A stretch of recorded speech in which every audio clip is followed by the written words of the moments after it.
in the 06010. Focus, fantasy focus. Hello and welcome to Fantasy Focus Football, presented by NFL Sunday Ticket on YouTube TV. My name is Daniel Dopp, here with Field Yates and Mike Clay. We have a big show for you today. We were talking about a bunch of rankings, guys that we just have a hard time figuring out heading into week 3. We got a little Doppler Radar, a fun segment I'm going to throw at these guys to figure out where we're at on a handful of other players. And we might take a trip in the tight end time machine. But first and foremost, guys, it's great to have you here. Mike, you didn't get to be here on Monday or Tuesday, as you're usually you're doing a bunch of stuff. It was awesome. Yeah, Field has it in his contract. He signed a new contract, had an adjustment in the offseason, and it was like, I will take less money. However, Mike has max 3 days on the pod each week. And I heard about it. It leaked. I saw it. My lawyer has strictly advised me to keep my mouth shut on such matters. I will offer nothing else other than to say that everything Mike said is completely accurate. That's just true. That's just how it works. Yeah, Mike, is there anything really quickly before we dive into the opening drive and the rest of the show, like you want to be able to dump the bucket out on based on what happened in week 2? Because, we weren't here to be able to share your thoughts. Yeah, so we were just talking about this before we went live. Like, I just want to know how you guys fared on waivers this week. Like, what'd you do? How'd you attack the Chiefs running backs? I feel like we're the top of my list. Aside of Superflex, I go in after Andy Dalton a little bit, but I think that's the interesting one. Pacheco out. I mean, obviously a lot of injuries. Debo, both Rams receivers. There's a lot, and we'll talk about that over the next 3 days. But like, how'd you attack the Chiefs' backfield? Because I prioritized Steele. Yep. I did like $10-12. I didn't go to get too aggressive because they have Kareem Hunt in the practice squad, and Samaje Perine was like my secondary guy, like $5. And I got a lot of Steele. I was surprised. I thought there would be. You are a man of Steel now. I'm a man of Steel. I did there? Yes, I did. I got comedy. it. Yeah. I'm Superman. Yes. Is that his nickname? Should we go with that? Should we? Sure. Start Yes. something? Go for it. Yeah. Oh, the man of Steel. I don't know if he's got a Steel. nickname.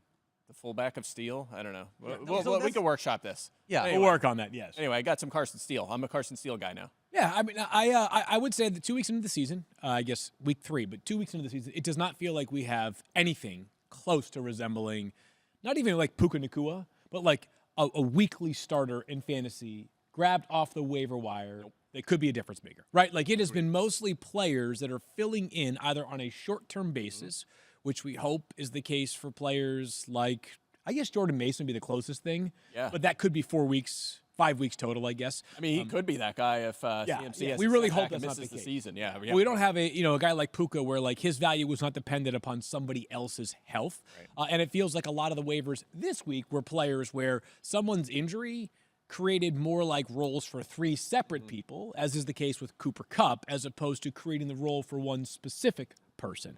But yeah, it's been a weird sort of not exciting start to waivers so far this season. So I had the only league, and honestly, I do want to get to this later on in the show. We have other stuff that's more important, but I may have built the worst fantasy team I've ever constructed in my entire life. And I want to share it with you guys later here on in the show. And it happened in part because I had the number 1 pick in the draft. I drafted players that literally look like me right now. My whole team is in a sling somewhere on their body, and I want to reveal it later if we have time. So stick around for the trashiest team ever in the history of fantasy football. I got a little bit of Carson Steele. I didn't go anywhere above $15 with any of my fab bids. Like, I kept it pretty low for that, just because I don't think he's going to be the guy long term. Eventually, CEH is going to come back to this offense as well. I did add, and you weren't here on the show yesterday, but I did add Kareem Hunt in a handful of leagues. I saw that. I was like, how does he have players to drop? But you had like Darnell Mooney. Mooney or some of the, like, Shipley or something like that. Yeah, it was one of those situations where I've got enough wide receivers that it's like, why not take a dart throw on a running back on what hopefully is going to be a good offense sooner or later in this league. Yeah, I mean, maybe one day the Chiefs will figure it out, right? But yeah, it's been a weird start to waivers so far, and where I was going with that when I started about talking about that trashy team was that's the only league in which I have the very worst record in the league through 2 weeks. And so as a result of that, you'd have first priority on waivers, and you were not dependent upon somebody else. So I ended up with just 1 share of Carson Steele, 1 share of Juwan Jennings, and then a couple of other random smorgasbords defenses. People actually were asking me yesterday after the show, I heard talking about how you like to stream the defenses right now. It's been an active streaming start, and you might be attacking some of those on waivers. the Raiders are a team to keep an eye on right now. The Raiders, who obviously have a lot of defensive difference makers, and they get lots of sacks, right? Max Crosby is a good start right there. How about their schedule coming up? They play the Panthers at home this week. Even with Andy Dalton, you feel pretty good about Dalton that. versus Minshew. Yeah, baby, Absolutely. we all feel the buzz. But how about this stretch coming up for the Raiders? Tell me the team that you would say, I try not to start the Raiders defense against them over the next 5 weeks. Panthers, Browns, Broncos, Steelers, Rams. Well, they all sound appealing. Pretty good. Right now they yeah. go Chiefs, Bengals, Dolphins after that. And if Tua's back, obviously you feel differently about that 3-game stretch. But for the next least 5 4 weeks, weeks, 4 or it's 5 pretty weeks. darn good. Like that's a pretty darn good stretch for a team that is available right now on waivers. Yeah. Love that. I want to. Interesting. Go ahead. I did want to follow up on this. Like we had talked about, Mike, you had totally nailed the Blake Corum most dropped player after week 1. He continues to fall, just coming out of waivers. Top 3 guys that were dropped this week: Blake Corum and Caleb Williams, along with Hollywood Brown. Hollywood Brown obviously going to be done for the season, so that would make sense. Yeah. But still continuing to fall for Blake Corum. I'm going to forward go on out there and I'm gonna go out there and probably add a little bit of Blake Corum and Trey Benson, who was dropped a ton after what we saw happen with James Conner the last couple. Yeah, those guys are. Yeah, they're not getting much run now, but if an injury happens, Second half of the and, season. you know, Connor and Kyron are getting a ton of volume. So interesting too, because it's like I think most of the people that knew the players when they drafted them were not expecting these guys to play a lot early on. People were with Corum. I think, especially when the punt return news happened, I think people thought Corum was going to be in a timeshare or something. I think that was kind of the general population opinion, or I don't know. I saw it enough that it kind of pushed people towards Corum and away from Kyron Williams. Which, if he is stuck with Kyron, good for you, because I know it's not the greatest star and their offense is really beat up, but he is. He's playing like 90% of the snaps. He's going to have like 35 carries this week. Yeah, and I'll tell you what, Blake Corum had 6 to 8 carries in that game. All of them were on the last 6 to 8 plays of the game. It was fully pure, game's over, garbage time. So nothing to see there. But one final thought. Waivers, I think part of why it's so weak is because the NFL passing game is gone. We're back in the 1940s now. It's just gone. Teams are running more. They're running a lot fewer snaps, slower pace. They're not scoring nearly. I mean, scoring is down a ton, especially through the air. Really bizarre. I mean, there's a lot of reasons for it. I tweeted about it and got, hundreds of responses with people with some completely ridiculous opinions, but others which may hold merit, including not playing a lot in the preseason, the 2 high safeties now slowing down pass offenses and teams adjusting. We're seeing Kansas City. We'll get more into that shortly, but really. It's a tough watch, some of these games, just the lack of offense right now. So hopefully the pendulum will swing back and we'll get offenses going at some point. But usually this time of year is when offenses come out strong. We get a lot of scoring. It's warm out. The Miami scoring 6 touchdowns. Everything's great. That's not the case this year. It's the opposite. It's been ugly. So just a random, and we should get to the opening drive here in 10 seconds. When will a quarterback next throw for 50 touchdowns in a season? We're nowhere close to that right now. Yes. And if we're still alive for when it happens, we'll celebrate that moment. I'll say 5 years. I don't know. I'll go 2026, just arbitrarily. 26? Okay, yeah, I think it might. I don't know. It's gonna. You never know in the NFL. It might swing next year. Teams may now start compensating the second half of this season with less. Mike, I asked you to pick a year, and you're being. I said 5 years. Okay, I said 5 years. 2029. I'm gonna say. You said 2026? Yeah. I'm going to say 2028. Thank you. Okay. Oh, you just Price is Right. That's exactly what I did. I Price is Right at you. We all have our answers. Yeah, love it. So all right. we will we'll keep track of that board bet for whenever. for next time, yeah. All right, let's kick things off with the opening drive. Guys, Tua was placed on the injured reserve list. That means he's going to miss at least a minimum of 4 games. Skylar Thompson is going to be under center. Big question for me is how this is going to impact the wide receiver position. Obviously, you've got both Tyreek Hill and Jalen Waddle. How much does this move the needle for you guys? Let me ask that question first. Do you want me to give you a little history from 2022, some numbers, and then Skylar Thompson numbers? I wonder if they're the same numbers that I was going to use. Oh, good. You go first, then. Let's see. All right, so you fill in whatever gaps. I don't leave you here. In 4 games without Tua at the end of the 2022 into the calendar year of 2023, Tyreek Hill in 4 games had 25 catches for 302 yards, which is just over 12 yards per catch. Good for 0 touchdowns. Now, there's sort of a good and bad sort of side of the argument here that you can dive into a little bit deeper. There was a game amongst those 4 in which he had 177 receiving yards. So the possibility of a Tyreek Hill breakout is still in play because he is Tyreek Hill, hence the reason why he's still inside our top 10 for wide receivers this week. The other side of that is if you extrapolate those numbers out over the course of a full season, you compare them to what it looks like with the Tua season, we're talking about a massive discount on Tyreek Hill's overall value. So we can talk about Jalen Waddle in a second, but specific to Tyreek Hill, my expectations are tempered in a way that they rarely are with Tyreek Hill, regardless who he is playing against. Yeah, similar numbers here. I looked at weeks 5, 18, and 19 from that season. Remember, Tua missed the playoff game. Those were the Skylar Thompson games specifically. So if you look at those, he played the full games. Now, it was the Jets, and the Bills. So the opposition was tough. Tyreek Hill, 9 targets per game. That's good, 27% targets. You're not far off the usual, but 11.2 fantasy points per game. Jalen Waddle, 5.3 targets per game, is 16% share, 7.9 fantasy points per game. Big drops. One other nugget from that season, 2022 regular season, Tua and Waddle. This actually might include the playoffs. They had 15 touchdown catches that season combined. Tyreek and Waddle.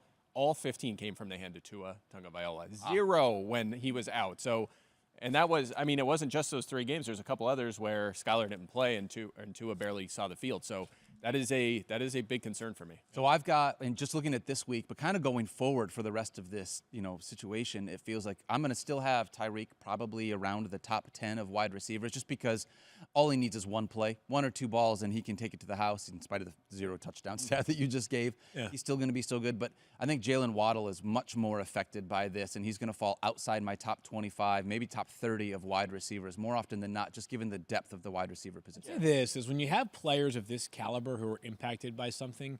The question, I get why people want the ranking, like where do you have him ranked this week? I've got him at wide receiver 9 in the case of Tyreek. I think the more pertinent question is, are you starting this player anymore or are you not? It would take exceedingly rare expectations, exceedingly rare circumstances for me to not start Tyreek Hill. Yeah. Like I do not have a roster with or without Tyreek Hill where I've got 3 options good enough that I would be saying Tyreek Hill to the bench. I just don't. And maybe I didn't draft well enough, but I think most people are in that category as well, where they have 3 absolutely nails wide receivers that are better than Tyreek Hill, even without Tua. So the question for me is, am I starting him or am I not starting him? The answer is, I'm still starting him. Yeah. Waddle's a different conversation. Yep. Because there might be a world in which you have somebody who is a better option than Jalen Waddle, even though it's just 2 weeks into the season. There are some players that I think we've seen their value creep high enough, Mike, that I can make the case for starting them over a Jalen Waddle. Yeah, no doubt about it. And if you look at those without Tua splits for Hill and Waddle, I mentioned the touchdowns were the big one, but Tyreek's targets, catches, yardage were all about the same. They weren't that much different. So they found ways to get the ball in his hands. Waddle's were like cut in half. I mean, massively suffered without Tua on the field. So I agree with you. Tyreek should still remain in lineups. He's locked in. I do not have Jalen Waddle in the playbook as a lineup lock. I just don't think he's a lineup lock at this point. It's not like he's off to a great start either, and now you don't have Tua in there. They're playing Seattle this week, and now they've shut down the Broncos and the Patriots wide receivers, so there's not much to learn from that. But they also do have some good corners there. Did you see that line last week for the Patriots wide receivers? 3 catches for 32 yards. Yikes! They're talking some smack about somebody during the offseason. They were. They haven't done their dead last receiver fantasy points so far. I'm just saying. Worth noting, Jalen Polk did find the end zone. Yeah, he did. And he's the guy I have on my roster. So, but Pop Douglas 0 They catches. need to. I think what it comes down to is they need to be playing those 2 young receivers. But that's a different conversation. Let me ask you guys this question. I said this, and I'm not the only one that thinks this. But when the Packers lost Jordan Love and Malik Willis was under center, it's like, hey, we're just going to do everything we can to make the quarterback beat us with his arm. Do you think that there's anything to that with the Dolphins? Yes. Where teams are going to come in, and is that going to impact your Devon Achane ranking in any way, shape, or form? We saw it. We saw it Thursday. They just went through Achane. They just ran that thing through Achane. I mean, they were Mostly doing in the that throughout passing the game. I think the projections had Achane lower than I anticipated them coming. I think he's like 7th or something, but that assumes Mostert comes back too, and he's going to be a factor. He would move up a couple spots if Mostert's still out. And I tell you, even 7th feels almost low for Devon Achane right now. The utilization is insane. Yeah, the amount of work that he's getting. Is it sustainable? I get it. So the question would be for the rest of the season, could you find 6 other running backs you might prefer? Maybe, but going into a game healthy, it's hard for me to have a confidence meter that's higher for 6 running backs ahead of Devon Achane. Yeah, the part of that is limited rushing. I mean, he's not running it particularly well. Their running game just hasn't been good so far. That's part one of it. He's done most of his damage through the passing game. Do you expect him to get 80, 90 receiving yards a game? I mean, that's like unheard of for a running back. So yeah, but if that's anybody something can else. do it in that offense, Three is he's still 190 pounds. You know, they continue to say, okay, we can't give you the ball that much. And 4 is we're taking 2 out of there. We expect scoring to dramatically drop in that offense. So there's a lot of variables that factor into him still being a mid-range RB1, but that's why it pushes some of them guys. I mean, there's some good top-heavy guys there. Kyron, Barkley, Taylor, the big 3, well, the big 2 plus Mason now, who's been an awesome. So there's a couple, there's a lot of good guys kind of in that conversation. Let me ask one last question, then we'll move on from this. And it's for either one of you, but with the benching of Bryce Young, do you get the sense that the Carolina Panthers are just out, and this should be a situation in where the Dolphins are like, hey, we'll trade you a conditional 6th that could turn into a 4th if Bryce Young? You're not the first person to suggest the Dolphins as a Bryce Young team. And I think the reason why that's the case is because of the idea that the Dolphins have already resurrected the career of one former first-round pick in Tua, right? A guy who some thought they should have moved on from when they hired Mike McDaniel. Instead, he's a guy who now makes $50+ million per year. Not to get super deep into the weeds, but Bryce Young has a fairly prohibitive contract for a player that, if Tua's healthy, is going to be your backup. They just cut Mike White this offseason, in part, I think, because of the finances. Bryce has a fully guaranteed contract for 2 more seasons beyond this. And if you're Carolina, what I don't know is, while you're willing to bench him, I don't know if you can take the double embarrassment of also trading him for a bag of peanuts. Yeah. Right now. Yeah, I agree, and I also don't know who's trading for Bryce Young at all now. I think that can't be your savior at this point, the way he's played so far. I mean, you expect that year 2 leap. If that doesn't happen, that's a massive, massive, massive red flag for a quarterback. He's an interesting off-season trade candidate. Okay. Yeah. Now, if he plays the rest of this year, that will dictate how interesting it is. If he doesn't play the rest of this year, there might be a team that's willing to say, for about 2 years and $13 million left, you could bank on Bryce's college tape being more profound and important than his pro tape. And fantasy show, so I'll be very quick here. Here's what I don't like about when situations like the Bryce Young situation take place happen. Is the idea after the fact, these people saying like, yeah, as I was talking about during the draft process, like real concerns about Bryce Young left and right. Maybe I'm not paying enough attention. Maybe my memory is fading as I get older. I felt like there was pretty much universal praise and applause for the Panthers for drafting Bryce Young. Yes, there were some people that were huge C.J. Stroud fans. We were all C.J. Stroud fans. He went 2nd overall in the draft. But it's not like this was the 2018 NFL draft where there were people all over the board with that quarterback class at the very top. Like Baker Mayfield going number 1 overall was understandable, but also, in some people's eyes, debatable. Not a lot of people were sitting there saying, well, you know what? The Panthers just doomed themselves. They took the wrong guy. It's so like, to me, it's just so disingenuous that the day after or the 2 days after he gets benched, all these people that are going with the I told you so route. No one told me anything about that. Right? Like Bryce Young was a freaking stud in college. He was awesome. Yeah. He had a ton of very, very impressive traits that, by the way, he still has a lot of those. Yeah. He entered a broken home situation in Carolina. He did not play well. I understand why they made the move. But while I'm on my high horse here for a second, I don't want to hear about all this I told you so on Bryce 15 months ago when literally no one told me so on Bryce when they drafted him number 1 overall. I like your Are you doing soapbox. Mel? I like this soapbox feel. Is this your Mel Kiper Jr. impression? Yes, that's it. I know Mel is probably no Mel iconic. I mean, no one can do it like Mel does, but Mel is. I'm with you. He was pretty much the consensus QB1, no doubt about it. I'll give you an example of the opposite, which is Daniel Jones. When he went that early, everyone was like, "What? We all had him ranked so low." Yes. And that's the one where you're like, "Well, everyone kind of was shocked by that one, and here we are." So yeah, we'll see. It's only 2 games in, but Bo Nix was like my 35th player in the draft this past year, and he's two games in. He's looked like a player that has 2nd-round tape as opposed to 1st-round tape. All right, I appreciate you guys indulging me in that. Yeah, sometimes it's just nice to talk ball with the boys. Yeah, You know what I'm talk saying? ball with the I will boys. say Why this not? though, hopeful now for some of these Panther skill guys. Can Dalton? The last time Dalton Fingers played a crossed. full How many? season for the Saints, he was pretty good. No, I'm with you. Yeah, so if he can just get the ball to Deontay Johnson or Adam Thielen here or there, that's huge. Okay, last thing. 'Cause Then we're going. And we're out of If things don't get a whole lot better with the Panthers, which they might not, Deontay Johnson's the most fascinating trade deadline player in the entire NFL. He makes just $7 million in base salary for the full year. That's all you would owe him, and it's going to decrease by 1/18 of $7 million every week that goes by. Can you imagine if mid-season you had the opportunity to trade for Deontay Johnson for $3.5 million? Oh, that'd be huge. And there's teams that will I mean, I just think right off the top of my head, like who's a really good offense that's still struggling to get the ball downfield? Chiefs?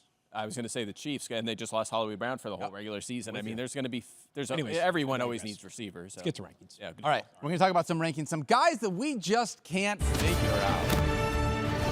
That's weird. I have them all figured out. I'll tell you what, it's tough. Sometimes you get into this ranking situation, and especially, Mike, because we're basing so many things off your projections, and it's difficult being able to figure out where I want to put some guys. I'm going to kick things off. We got 3 guys apiece, running back, wide receiver, and quarterback. We threw tight end out the window because we're going to do a tight end re-rank a little bit later on in the show.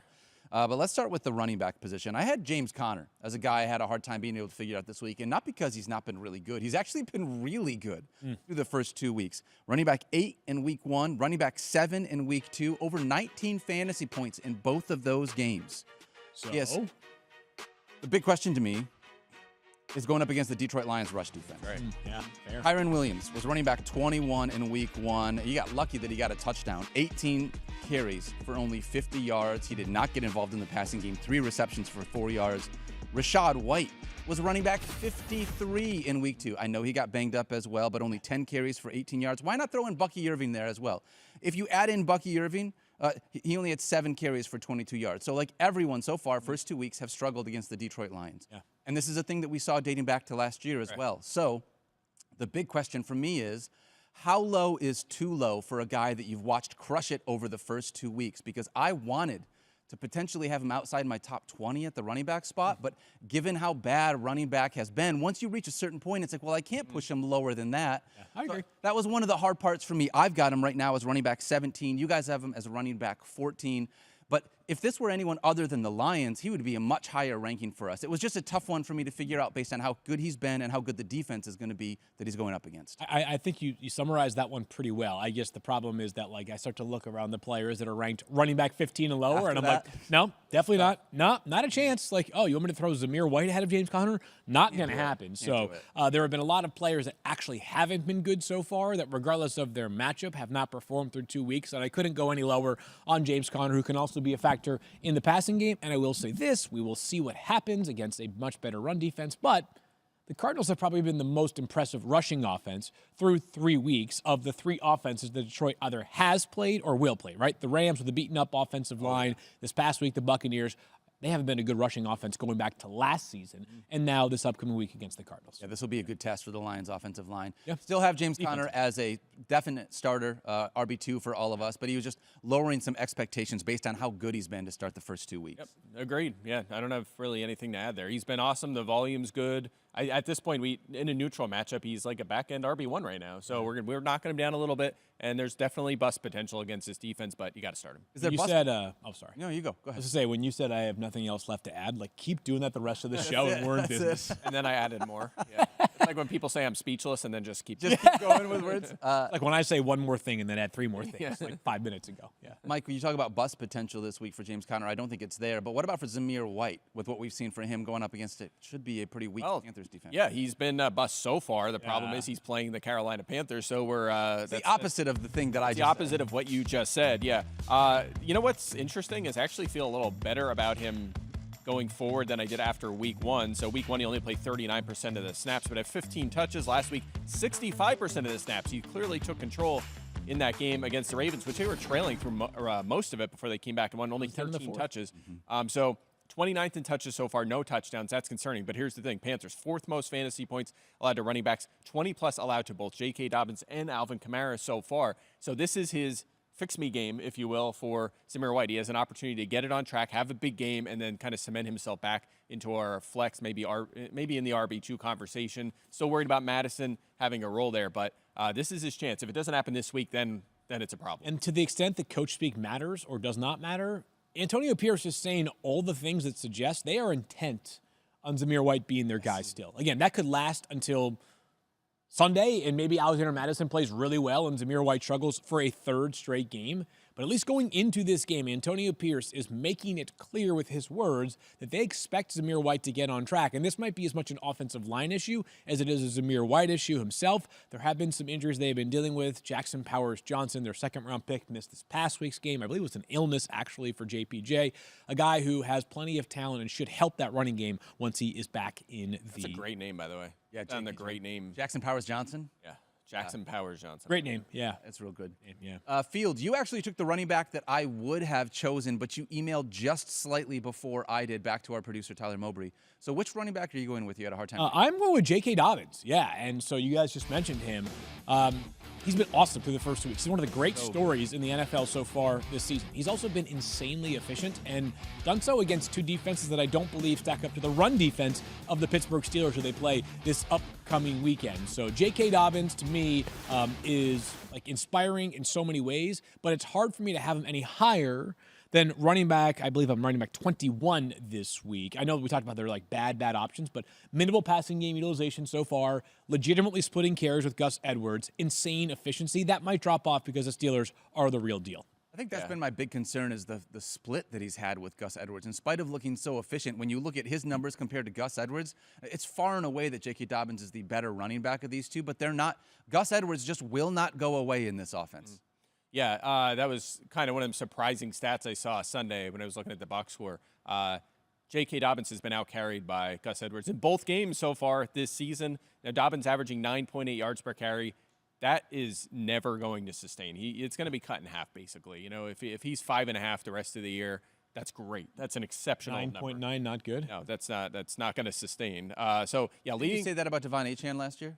Yeah, it did. He's averaging 4 yards a carry. Yeah, well, okay. Now, I mean, all right. So, yeah. Leading rusher, but 21st in carries. And check this out. This was fascinating. 0 carries inside the 5-yard line so far. How many carries does he have inside the opponent's 30-yard line so far this season, do you think? J.K. Dobbins, I don't know, 4? I would say a low number as well because he scores from outside. 2 carries inside the 30. You cannot score touchdowns consistently that way, and Gus Edwards is going to be utilized in that area. You mentioned the 4 targets. He only has 4 yards, so he's 29th in snaps, 21st in touches, 40th in expected touchdowns. You mentioned he beat up on Carolina and the Raiders. They're playing the Steelers this week. They've allowed 128 yards and 36 carries, no touchdowns to Bijan and the Denver running backs so far this season. So they've been doing pretty good. This is going to be his toughest challenge, and he's going to need more volume to sustain high-end RB1 play. He feels like the easiest trade guy. If he's on your team and you hit a home run with that pick, you should be exploring the trade market right now for sure. I'm not saying just dump him for anything, but he feels like that proverbial sell high. Daniel, good news. You haven't won half your team. So go make some trades right now. That's true. I got a lot of options ahead of me.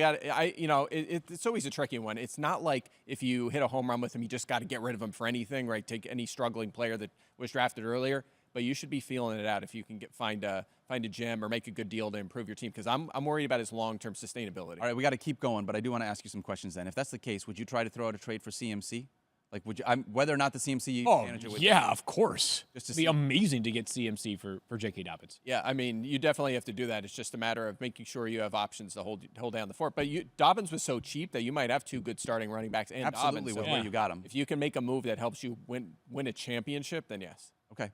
I mean, there's a bunch of guys that are injured right now that I think if you could go and trade him for someone that is potentially either on IR that we think is going to come back, Isaiah Pacheco or a Cooper Kupp, a Puka Nacua, a Deebo Samuel, it doesn't make a difference. Like, a lot of times, especially if those managers started out 0-2, it's like, hey, I got a running back that has crushed it the first 2 weeks. I'll give you this guy for someone that's not even going to play for you for another 4 weeks. So at least throw him out there, see what will happen is where I'm at with you. It's just tricky because if he comes out and goes 10 for 40 and has 1 catch for 6 yards against the Steelers, the value is just going to plummet. You're not going to get anything. So this is going to be probably his peak value for the season right now. Wow, how dare you? How dare you? I was in on J.K. Dobbins all off season. I mean, he's going to have, I'm sure he'll have a good season.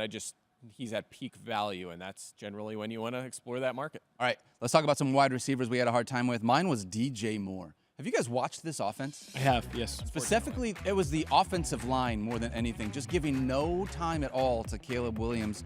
Week 1, only 10 fantasy points. Week 2, 11.3. Dude he's wide receiver 45 in receiving yards this year, outside the top 35 in fantasy points through 2 weeks. It's not about how good DJ Moore is. It's about what this offense is going to be able to do and how they are not able to protect their quarterback, give him time to be able to allow these routes to develop downfield.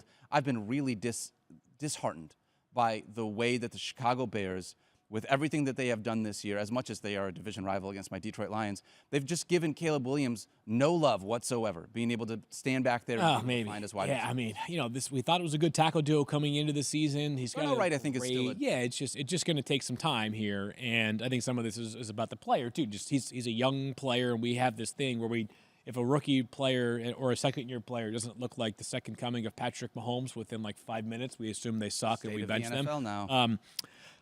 I'm holding the fort for a few reasons here. First of all, DJ Moore has been clearly, like this past week, like looked like, obviously he was the only one that was available of he and Keenan Allen. Keenan Allen had 13 targets this past week. In week 1, I should say. Yeah, he's wide receiver 6 in targets this year, DJ Moore is. DJ Moore, yeah, that's a good thing. I think having Keenan Allen on the field actually makes things better for DJ Moore as opposed to making things worse for him. On top of that, if there's an opportunity for the Bears to start to build some confidence, I think it comes this week. The Colts, who have an incredibly inexperienced and young secondary, and just put their best defensive player, DeForest Buckner, a pass rusher, and a defensive tackle, on IR yesterday. Good point. Leatu Latu, their first-round pick this year, dealing with an injury now as well. He's uncertain to play on Sunday. The Bears should feel like this is an opportunity to get them back to where they think they can get to with Caleb Williams under center. So I've got DJ Moore as wide receiver 19. So I'll start with this. So you're right, 8, 9, and 10 targets so far. The volume's been good. Saw a lot of Jerry Sneed in week 1, was shadowed by Derek Stingley in week 2. So is that a good thing or a bad thing? That is a bad thing. That's a Stingley, though, I don't know. Like, what? Stingley, didn't you say Stingley allowed the most? He got roughed up in week 1, but he shadowed in the final 2 games last season in the playoffs and did a pretty good job. So the 3 receivers that he has shadowed have not had good games. But you're right, he did get beat up quite a bit in week 1.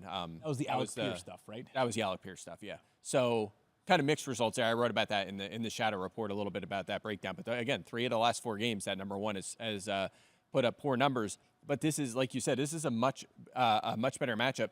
The Colts have allowed the 4th most fantasy points to the perimeter. That's where they're kind of having problems. And Juju Brents is also out. So they have inexperienced. They're not very good on the perimeter. They're good in the slot where Kenny Moore is. He'll be on Keenan Allen if Allen returns. Moore's on the outside. So this is a get-right spot here for DJ Moore. But I did want to ask you guys, did you see the cut-up of, like, Moore, his reactions and his emotions on That's on part the of game my, the other night? like, dude, and watching him walk off the field, he looked so frustrated. Someone, like, you missed that? It's I like, didn't see it, They no. cut up, like, all of his emotions throughout the game every time there was, like, just a horrendous throw that he had no chance on, and, like, all the stuff that was just, like, he turned around. And there was a point where, what was that, Sunday night? So Chris Collinsworth was talking about, here's what's going on in DJ Moore's head, and he was like expecting this is the route, and he had 5 yards of room, and Caleb still wasn't anywhere close, and Moore was just laying on the ground, just like laying on the ground, took off his helmet afterwards, walked. His body language was awful. That's a big part of it for me. It's not how good DJ Moore is. It's the offensive line. And it's just not working right now. Yeah, being able to give him time. So, anyways, I still have DJ Moore as a top 21 wide receiver, and Mike, you've got him as wide receiver. Yeah, but you 17. can't argue with that volume and talent combo. We're still starting him We're given the hoping, volume. we're hoping it carries to a big player too. What about you? You got Mike Evans for a wide receiver. It was tough for you this week. How come? Yeah, I call Mike Crime. because he's Mike Evans. I mean, Mike.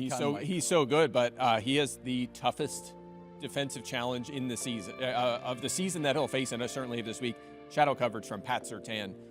Denver runs the man-heaviest defense in the NFL. They've allowed the fewest fantasy points to receivers, and the reason is because Surtain is shadowing number 1. DK Metcalf, week 1, had 3 catches, 29 yards, no touchdowns. Week 2, he was on George Pickens, 2 catches for 29 yards. He covered those 2 guys on 100% of their perimeter routes. That's where Mike Evans aligns most of the time.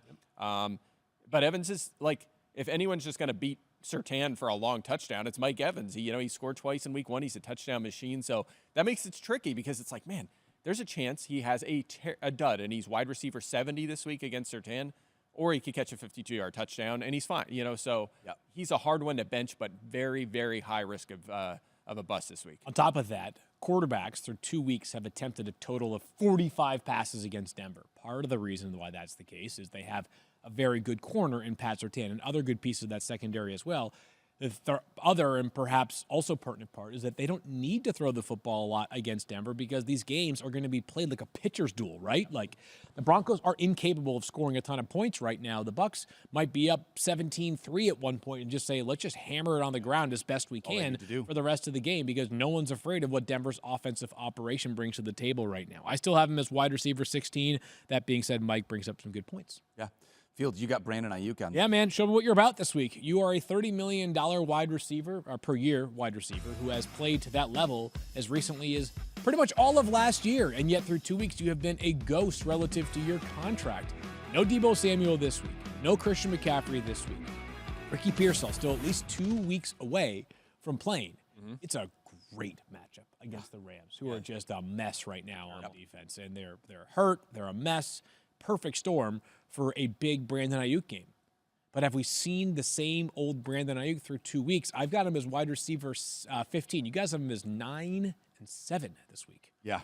Yeah. I'd love to be way wrong in this one, but this smells like a board bet. I want to have some optimism, in part because of what you talked about yesterday. Brock Purdy obviously leads the NFL in passing yards, and without having Debo there, I don't think it's just going to be Juwan Jennings and George Kittle. This is a spot where when you pay a guy $30 million, you're going to, in my mind, you pepper him with targets because without Debo, he's the guy you're going to have to look to. Better, yeah. Yeah, two things to think about here. I looked at last year, week 6 to 8, Debo Samuel was hurt. I think he played 7 snaps and was out, and then he missed the next 2 games. Brandon Aiyuk was full for those 3 games. 30% target share. That is massive, especially for one of those offenses. Now, he only had 14 catches for 242 yards and no touchdowns, so it didn't translate, but overall last season he was fantastic. The other nugget is, so think about the top perimeter receiver for the first 2 opponents so far of the Rams.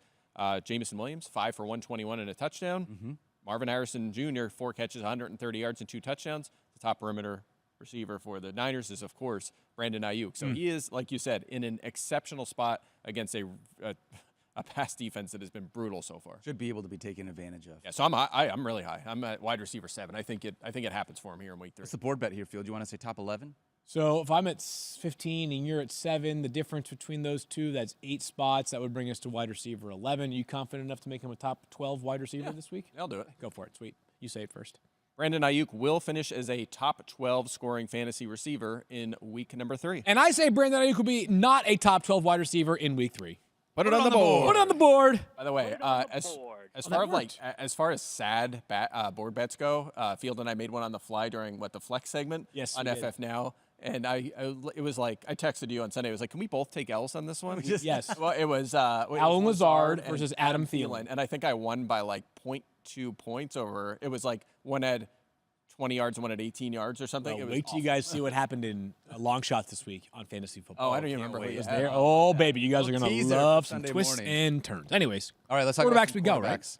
For me, it's Anthony Richardson. This was the tough one for me this week. And the hard part is I feel like this is the guy that is potentially going to make me look like an idiot for ranking him outside the top 10. But after what I saw in week 2, it's tough. Field, you mentioned only 26 completions through 2 weeks. That's fine. Only 10 carries over that span as well. I realize that he's gotten some good yardage out of those 10 carries, but I would love to see more volume in the rushing game for him as a part of that. So, like I said, this ranking feels like a ranking that could backfire, but it's tough for me in looking at the quarterback position and how bad he looked. Also, like in week 1, I feel like he kind of got bailed out. You saw the offensive line didn't look all that great. He had that huge pass to Alec Pierce that helped elevate some of that that passing, the fantasy points in that one. So I don't think he's the 26.1 fantasy point guy that we saw in week 1. I also don't think he's the 9.9 guy. However, given the skill set that he has, he's the one that could make me look like the most, like the biggest idiot out of all of these, having him as quarterback 11. Lower than you by a spot. Yeah, quarterback 11 this week. I've got him as quarterback 6. Here's the good thing. I actually think the Colts relatively,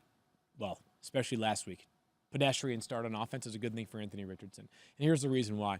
Is I think that when you're playing well, if you can get a player to be something that he may not necessarily be, that's a good thing. I don't think Anthony Richardson is ever going to be this guy that should be dropping back 35 times a game and relying strictly on the precision passing offense. I think the best version of Anthony Richardson is a guy who has a healthy dose of running and a lot of verticality in the game, which is, I think, what we saw in week 1, at least on the verticality front, right? He averaged over 12 yards per attempt, which is a gargantuan figure.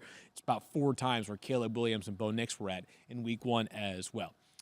The Colts are going to continue to learn more and more about Anthony Richardson and how to lean on him this year.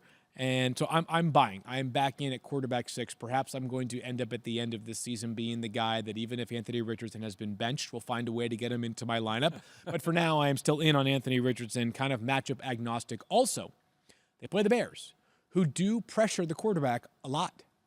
That might result in some bad passes and some forced incompletions. It also might result in some scrambles for Anthony Richardson. I'm taking solace in that as well. Yeah, interesting. 4 interceptions so far, leads the NFL, so he has already made them mistakes. And you mentioned looks bad. You mentioned the Bears. C.J. Stroud 14.3 points, Will Levis 6.7. They've shut him down so far. Yeah. So Feels like a tougher matchup. So, yeah, I'm a little lower this week. Yeah. All right, Mike, you've got Baker Mayfield after what was a great week against the Detroit Lions. And isn't he quarterback one on He's the season? QB1. You won, yeah, baby. He's QB1, and he's adding a little value with his legs, and I don't know if he should trust it. 21 rush yards in week 1, 5 for 34 and a touchdown against your Lions last week. Only 19 pass attempts in that game because they didn't need to throw, or it might have been a better day. But here's the thing. He has 165 rushing yards is his career high in a single season. And last year, remember, they played well last year. Evans had a good season. Godwin didn't score touchdowns, but had a good season overall. They made the playoffs. The offense was good. He was QB 18 on a points per game basis, had one finish better than 7. So he's never been a good fantasy quarterback, and I don't trust it yet. He's still a pocket quarterback, and I don't know if we can expect him to continue to run going forward. I'm struggling with this right now. I have him QB 10, so I think you can stream him in this game against Denver, but I'm nervous about it. I just don't know if guys like him and Carr, the guys like that, can just sustain this sort of production long term. Yeah, I have him as quarterback 7. I just feel like the eye test and everything that I saw from him, especially if he utilizes wheels. But I get what you're saying about Denver. We'll see how that one works out. Field, I want to turn to you really quickly. We are running a little long, so let's talk about Derrick Carr. I think he's quarterback 2. You guys picked quarterback 1 and quarterback 2 for the 2 hardest ones to be able to rank. This is the trickiest part of what we do, I think, from a rankings perspective on a week-in, week-out basis, is when a player is playing so far above what you normally expect from that player. It's very difficult to not want to have that guy in your lineup, right? You don't want to be the person that misses out on Derrick Carr for the 3rd straight week. Not that anybody was starting him in week 1, but maybe you felt like, hey, week 1 was awesome. Let's do it in week 2. Nah, I'm not going to do it. I want to see it one more time. Well, now that one more time, if it comes again in week 3, you're going to be kicking yourself. And I think it actually is a decent matchup here for Derrick Carr. This Eagles secondary has been a problem so far this season.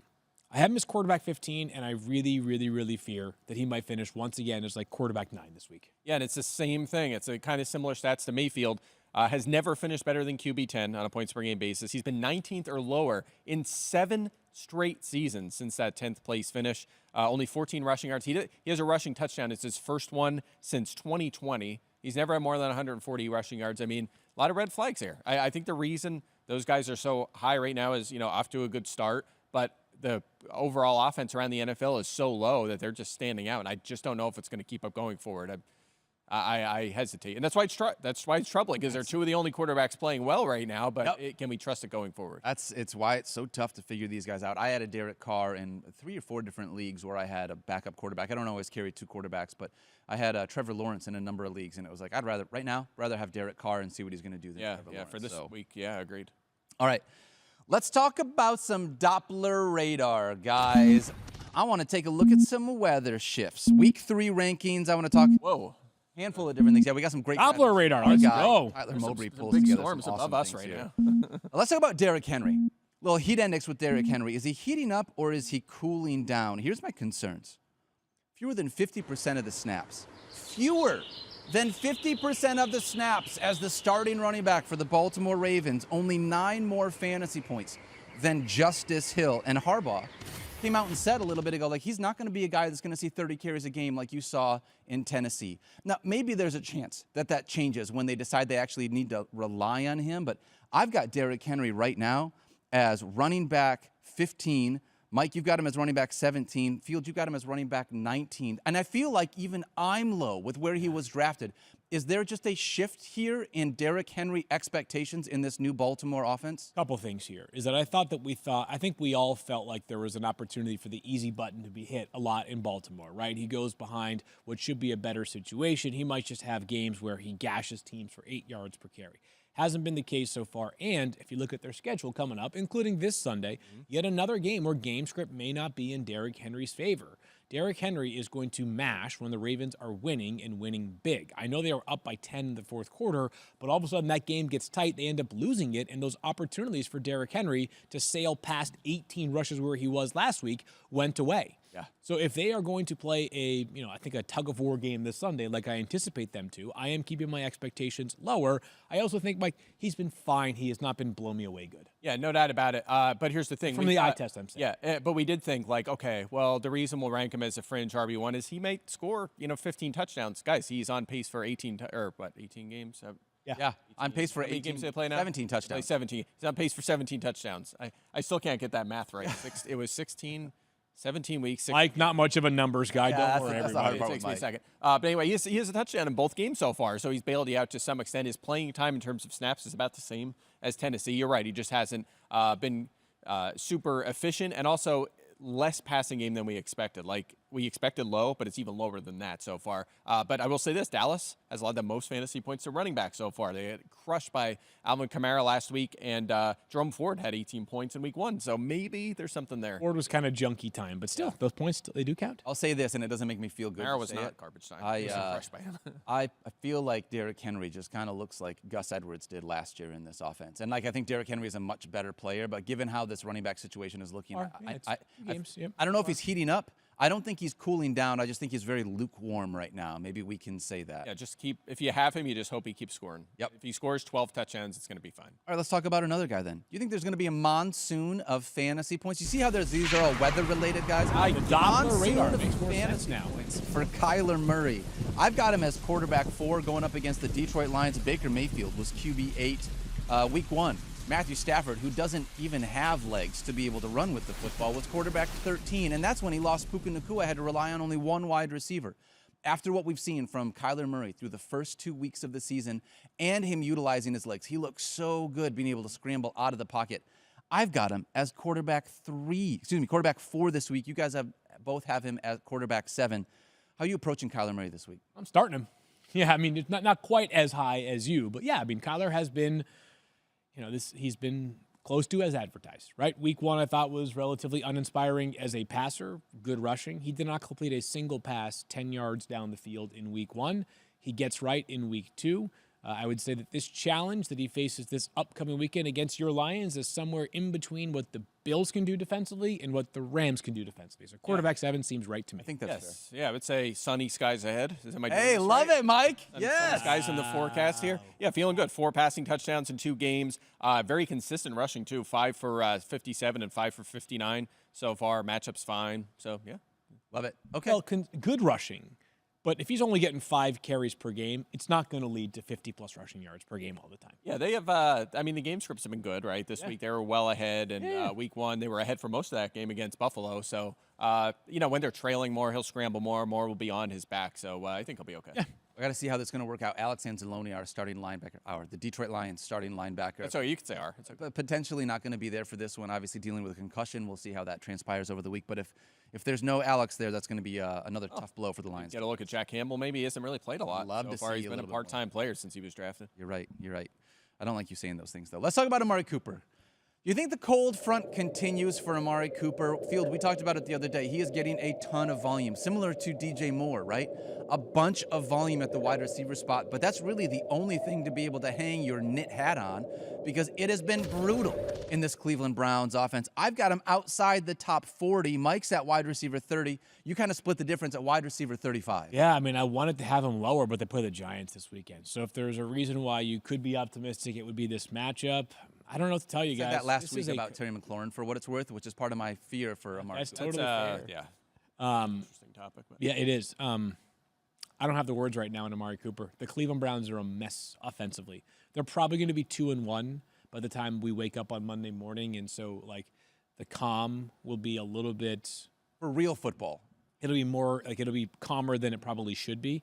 But yeah, they're a complete mess offensively. It does not look anywhere close to like Deshaun Watson is this reformed player on the field. No. Yeah, a couple things. 9 targets and 8 targets, so that's at least good. great. The production has been terrible, but he's playing 92% of the snaps. That would be a career high. 22% target share, still aligned with where he's been the past couple of years. And the Giants have struggled against perimeter receivers, which is where Cooper primarily aligns. Deontay Banks will probably shadow him in this game. Shadowed Justin Jefferson in week 1. Minnesota didn't have to throw it a lot, but Jefferson had a good game.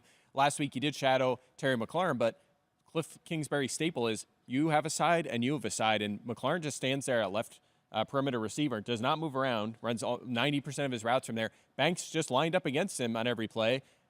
I just feel like that's such an easy thing to game plan for, right? You only know there's a certain amount of routes you can run from that spot, and he's shadowing, and McLaurin did nothing. So I don't know if there's much to take away from that. It's so interesting, and there are a lot of ways to go about offensive football, but we've noticed that the biggest turnaround through 2 weeks has been the Saints, who they have done 2 things very differently this year than they did in years prior. One of them is pre-snap motion. right? Philly too, same thing. Something they brought over. A That lot was a more big change for Philly. Yeah, for Philadelphia. But the Saints have been like notably. They actually motion this year. It's like a crazy thing that they've decided to do, and the results have been a much more explosive offense through 2 weeks. And Washington, it's like stuck in their ways, man. And Cliff is obviously he knows more about offensive football than I'll ever know.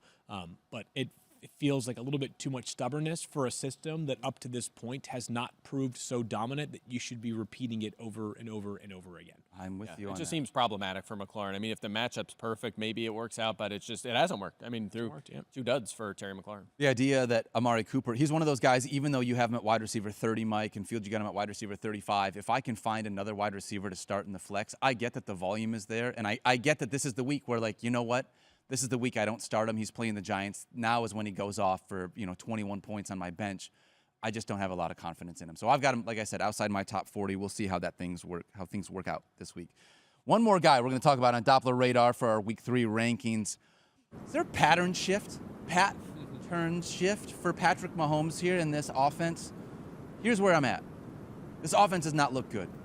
He's averaging barely over 200 passing yards a game. Barely. Patrick Mahomes. And this is with everyone else looking bad at the quarterback position for the first handful of weeks. I went back and looked at a bunch of different numbers. When was the last time, and you probably already looked at your show notes, so you know this. When was the last time that you would have guessed Patrick Mahomes was a top 5 quarterback in fantasy football? Well, if you're watching on the YouTube screen right now, you also know the answer because the stat is flashing at the bottom of the screen. I haven't looked at the bottom of the screen, nor did I look at the show note. I'm going to guess it's been 11 straight weeks without a top 5. That's amazing, Field. You should be a meteorologist with that kind of accuracy. Yes, yeah. Week 7 of 2023 was the last time he was a top 5 quarterback. And through the first 2 weeks of the season, like, I don't feel like I've seen things to make me feel like this is going to be any different. I've got him outside my top 5, I think for the first time ever. That I've been ranking people. Mike, you've still got him as quarterback 2. Tell me why you have some optimism in this guy. So he did have 291 yards in Week 1. Then he had the dud against Cincinnati with the 2 interceptions. Good. They played Baltimore and Cincinnati, 2 defenses we believe are pretty good. So I will say that in his defense, his average depth to throw is actually a career low right now at 5 yards, which is we thought it would go up this year. He's only passing to Rashee Rice. Yeah, but I'll say this: it's worked so far in terms of efficiency. His YPA is his highest since 2019. His completion percentage would be a career high right now. He's 20th in pass attempts, so they haven't required a lot of passing volume. He hasn't finished outside the top 5 since 2019. I mentioned the tougher games. No Isaiah Pacheco now, so I would imagine they lean a little bit more on the passing game. And Atlanta has actually struggled against quarterbacks so far. They played Hurts and Fields, but they've allowed the 7th most fantasy points to quarterbacks so far. So there are reasons for me to think, especially after we saw him throw for almost 300 yards in Week 1, that he can get back on track here in this matchup. Here's the thing. Since 2022, I want you to tell me who has more QB1 finishes. Since 2022. We're going back 2 years. It's be like Derrick Carr, Patrick Mahomes. Is it Patrick Mahomes or Justin Fields? Justin Fields. Justin Fields. He has 2 QB1 finishes over the last 2 years and 2 games. Patrick Mahomes just doesn't look like the quarterback that I felt like we saw the last little bit. Now, he can still be in that 2022 season. He was plenty good. A bunch of top 10 finishes.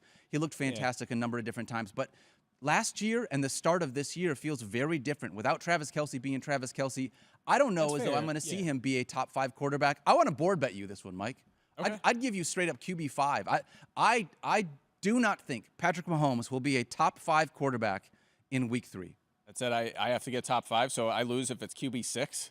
Well, you want to do 6? Well, you're at quarterback 2. What are you? I'm at 6. You're at 2. Oh, so I'm giving you a okay. All bunch. right, I'll take. I forgot where I had him ranked. Okay, yeah, I'll take top 5. Sure. All right, so I do not believe Patrick Mahomes will be a top 5 quarterback in Week 3. I believe Patrick Mahomes will be a top 5 scorer in week number 3. Put it on the board. Put it on the board. God, what a time to be alive, Funny, man. I always end up getting the overs, like the optimistic ones, and I'm usually the other guy. It's so funny, too, that, like, These are bad. my opinion of Patrick Mahomes as a player has only grown since he was wrecking the league with 50 passing touchdowns in a season. Like, I think he's that much better, and he was incredible right away. And yet we're talking about his fantasy value taking, like, a decided dip. Like, my belief that Patrick Mahomes can one day go down as the GOAT has, like, grown by the year. Like, I think he has a really credible argument to already be the 2nd greatest quarterback of all time with Tom Brady within reach, and yet I'm like, for fantasy purposes, I'm like, It's tough. it is tough, man. It's different. It's just Crazy. so different. Especially without having Isaiah Pacheco there for a little bit, right? I expect this to be a running back by committee. We talked about that, as a part of going into waiver wires. But I wonder if they're going to allow Patrick Mahomes to be able to air it out a little bit more. Let's maybe get some more stuff there. So maybe that's what works in your favor. God, you this hope week. so. I just, do they have the horses to do that is the question. I think they do, though. I mean, if you believe that Travis Kelce's going to get going, which we're going to talk about him in a second, not to mention Xavier Worthy and Rashee Rice, I think they do. All right, guys, we're going to save tight end time machine for Thursday. Some alliteration, given the fact of where we're at now. But I do want to ask you this, Field. We can take a minute to do Speaking of some trashy fantasy football players, trashy fantasy teams, let's talk about your fantasy focus team. I want to do this, if it's okay. Listen, people want to know where is we're at, really too, because random. we're fantasy players as well. Field. Yeah, I do want to do this While quickly. you look that up, people say, like, no one cares about your fantasy football team. But, they care. when I'm out sometime, people are like, why do you guys never talk about your leagues or your No, teams? trust me, I'll give you guys one. But I also want some news just broke that I wanted to talk about. It's not related to football. It's related to ESPN that I wanted to take a second on. So I'll read this quickly. I had the number 1 pick in the Fantasy Focus Show League. Yep. League that I won last year. So apparently, all the good vibes are gone from last season. I had the number 1 pick. I took Christian McCaffrey. Okay. Other players on my team that I drafted include Jordan Love. Oof. And T. Higgins. So he was healthy when this happened. Yep. And Christian Watson. Ooh, he's Of course, dependent upon Jordan Love. Yep. And Michael Pittman Jr.